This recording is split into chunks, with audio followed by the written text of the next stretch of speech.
Bonsoir Thomas Guénolé, merci d'être avec nous en direct sur RT France. J'imagine que vous avez suivi ce long hommage aux Invalides avec ce discours empreint de beaucoup d'émotion et de lyrisme de la part d'Emmanuel Macron. Est-ce que tout d'abord ces mots-là vous semblent importants une journée comme aujourd'hui? Il faut distinguer ce qui doit être fait du point de vue de la morale et l'importance politique de la chose.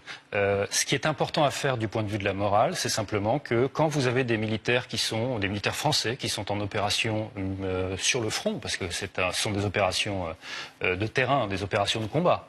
Donc quand vous avez des militaires français qui meurent dans une opération sur le front, c'est totalement normal de leur rendre un hommage national et il faut le faire donc avec dignité et présenter des condoléances respectueuses à la famille. C'est totalement normal.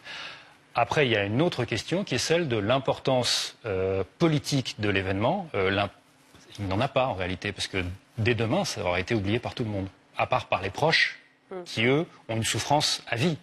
Mais pour le reste de la population et pour même l'actualité politique, pour les journalistes, pour les médias, pour le débat le débat d'idées et le débat sur la situation internationale, la chose en elle-même sera oubliée demain en réalité. Donc comprenez-moi bien. Vous dites cela, j'imagine peut-être parce qu'un soldat, voilà, c'est un général qui nous le rappelait sur ce plateau il y a quelques jours. On s'étonne qu'on puisse mourir sur un terrain de guerre. Alors, c'est l'autre aspect. C'est en ce sens que vous le dites?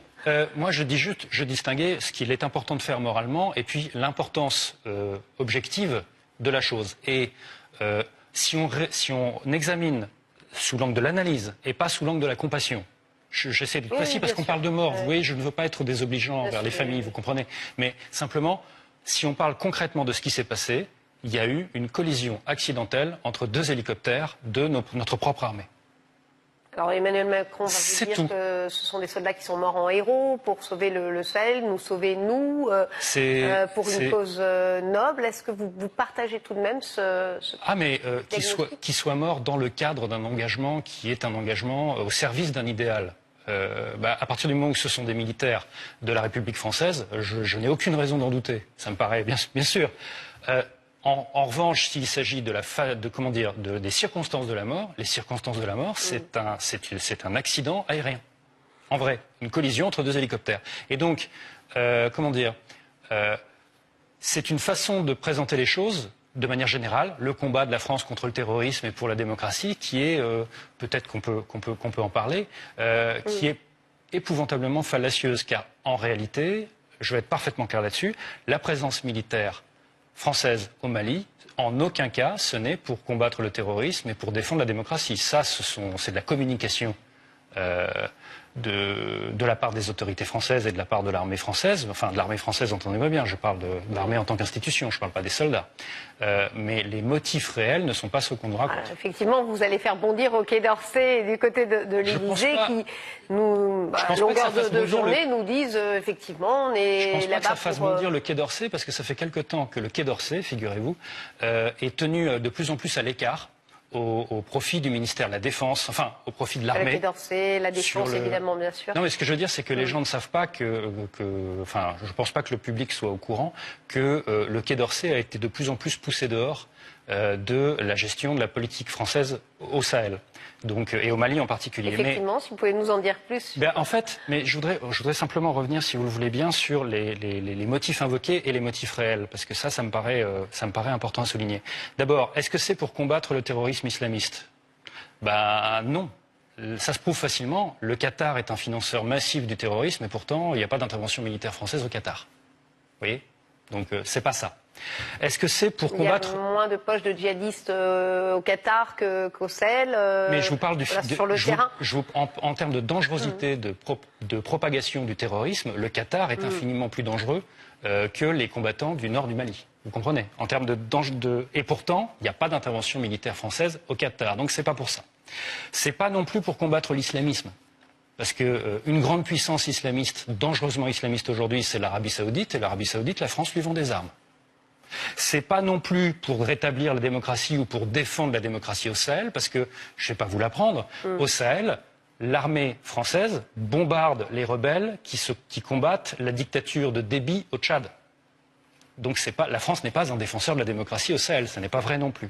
Donc une fois qu'on a éliminé toutes ces pistes-là, qu'est-ce qui reste comme véritable motif? J'allais vous poser la question. C'est simple, c'est pour protéger l'accès de certaines grandes firmes françaises aux ressources stratégiques du Sahel. Je vais vous prendre 2 exemples pour que ce soit... C'est dommage qu'on n'ait pas une carte, ce serait plus clair pour les gens qui regardent. On aurait dû la faire avant, mais peut-être qu'on en a, si on m'entend en régie, sais pas, éventuellement. Mais en fait, si vous regardez la carte du Mali, et puis vous avez la Mauritanie, et puis vous avez le Niger, si vous regardez attentivement, au Niger, vous avez Areva qui exploite des gisements d'uranium en particulier pour les centrales nucléaires françaises.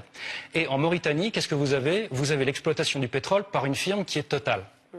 Et entre ces 2 zones, vous avez quoi? Vous avez le nord du Mali, où vous avez une situation de révolte. Donc oui, effectivement, il y a un intérêt direct qui est de l'ordre de l'accès des ressources, qui est un intérêt donc géoéconomique, si vous me passez l'expression. Et donc c'est ça le motif fondamental de la présence militaire française au Sahel, parce qu'ils ne sont pas qu'au Mali, et non pas des considérations sur la défense des droits de l'homme. Et j'ajoute un élément, parce que ça aussi, au Mali, la situation est plus profonde. Ce qui se passe au Mali, la situation en réalité est plus profonde que ce qu'on nous raconte sur un combat contre le terrorisme. En réalité, il y a une fracture profonde qui remonte à longtemps d'ailleurs, historiquement, entre le nord désertique et très pauvre, et le sud qui est, comment dire, il n'est pas riche, hein, c'est pas vrai, mais il est quand même beaucoup moins pauvre. Donc, c'est-à-dire en d'autres termes, entre le nord désertique qui est essentiellement peuplé par les Touaregs et d'autres groupes culturels, et puis au sud, vous avez les subsahariens. Et en termes de répartition des ressources, il y a un conflit de longue durée. De longue durée, c'est-à-dire qu'il y avait déjà un affrontement dans les années 60, vous voyez. Il y en a eu encore un dans les années 90. On en est à 4 ou 5 révoltes du Nord. Donc c'est encore une révolte du Nord Mali, dans laquelle vous avez mélangé des combattants qui se revendiquent du djihadisme, c'est pas contestable, mais aussi des combattants indépendantistes. Et tout ça est mélangé. Et donc en réalité, il y a une tension pour la répartition des ressources du Mali entre ce nord qui représente à peu près 5% de la population et les 95% de subsahariens qui vivent au sud. Mais Thomas Guénolé, tout de même, c'est quand même le Mali qui a le premier demandé de l'aide à la France. C'est pas la France qui est allée... Définissez le Mali. Ah oui, non mais... Et oui, qu'est-ce que vous entendez par là? Les autorités maliennes, en tout cas. Parce que, clairement, voilà. Le gouvernement malien actuel, celui-là, oui, a demandé l'aide de la France. Mais si on dit le Mali, la situation est plus complexe que ça. Notamment, encore une fois, parce qu'au nord, c'est aussi des Maliens. Et ce sont des gens dont une partie réclame l'indépendance vis-à-vis du Mali. C'est juste factuel. Vous remarquerez qu'à aucun moment dans cette discussion, je suis en train de prendre parti pour les uns ou pour les autres. Je me contente de décrire. Jean-Luc Mélenchon, dont vous êtes un ancien proche, c'est un des rares... On s'est séparés fâchés. Voilà, c'est un des rares, en tout cas, à avoir demandé ouvertement le retour des troupes françaises, un des rares politiques, responsables politiques, un élu en tout cas. Vous êtes de cet avis, il faut que les Français reviennent... arrêtent leur mission au Mali? Il y a un... Comment dire je ne pense pas nécessairement que l'armée française doive partir. Je pense en revanche qu'il y a un problème au fait que ce soit massivement une intervention franco-française, alors que il y a un conflit d'intérêts du fait de la présence de grandes firmes françaises exploitant des ressources stratégiques au Sahel. Et donc, je suggère au minimum que ce soit davantage une intervention militaire, je prends le Sahel au sens large, hein, ça déborde le Mali, que ce soit une intervention, une coalition internationale et non pas de manière aussi à ce point prépondérante une intervention de l'armée française. Mais je vous dis ça, je n'ai aucun doute sur le fait que, que la France en tant que grande puissance soit déterminée à garder ce précaré du fait des intérêts géoéconomiques que je vous citais.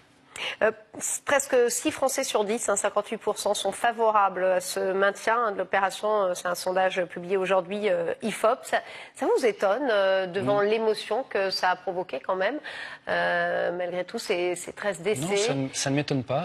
En fait, pour qu'il y ait de manière vraiment consistante un renversement d'abord. Dans les grandes puissances, en règle générale, au démarrage, l'opinion est majoritairement favorable à l'intervention militaire. Quelle que soit l'intervention militaire, c'est comme ça, étonnamment. Au départ, vous avez dit. Au départ, c'est ce que je dis. Au départ. Ça fait un moment, plusieurs années. Ensuite, le critère déterminant, les 2 critères déterminants, c'est le nombre de soldats de notre propre pays qui meurent.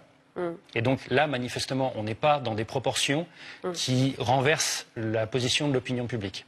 On n'est pas au niveau, par exemple, du nombre de morts américains, de soldats américains en Irak, où je rappelle, je sais que tout le monde s'en fout, mais il y a approximativement entre 200 et 500 000 morts civils irakiens. C'est une parenthèse, mais je tenais juste à le rappeler. Non, on en parle assez régulièrement. Je dis pas que sur votre antenne. Je dis juste que dans le débat public en général, c'est quelque chose qu'on ne souligne pas, mais le problème le paramètre, c'est celui du nombre de soldats régulièrement morts au front.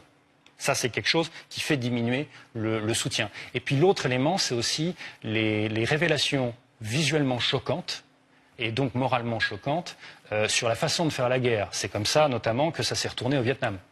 Vous voyez et donc ça, nous n'avons ni le premier facteur, ni le deuxième facteur dans le cas de l'intervention française au Mali. Et puis il y a un élément qui facilite le maintien d'un socle de soutien élevé, c'est que la population française n'est globalement pas correctement informée sur les tenants et les aboutissants de l'intervention française au Mali. Il y a encore énormément de gens qui pensent sincèrement que l'intervention militaire française au Mali, c'est pour défendre la démocratie et combattre le terrorisme, ce qui n'est pas vrai. En même temps, il y a peu de voix qui, effectivement, affirment le contraire dans tout le pays, quels que soient d'ailleurs les bords. Ça m'étonne vraiment parce que, vous savez, on a beaucoup d'analystes en géopolitique. Je pense par exemple à mes collègues de l'IRIS. Qui sont des analystes rigoureux et de très bonne qualité et qui sont tout à fait conscients de ces choses-là et qui le disent quand ils sont interrogés. Mais malheureusement, je pense qu'on n'interroge pas assez des analystes géopolitiques qui pourraient apporter ces informations au grand public. Ma dernière question, comment vous expliquez justement l'impuissance, vous, du groupe Sahel, G5, sur place?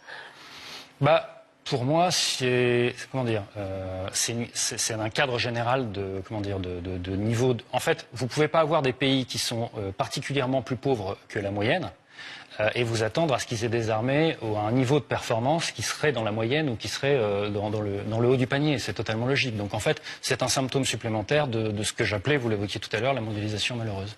Merci beaucoup en tout cas Thomas Guénolé d'avoir été avec nous, nous avoir apporté votre point de vue.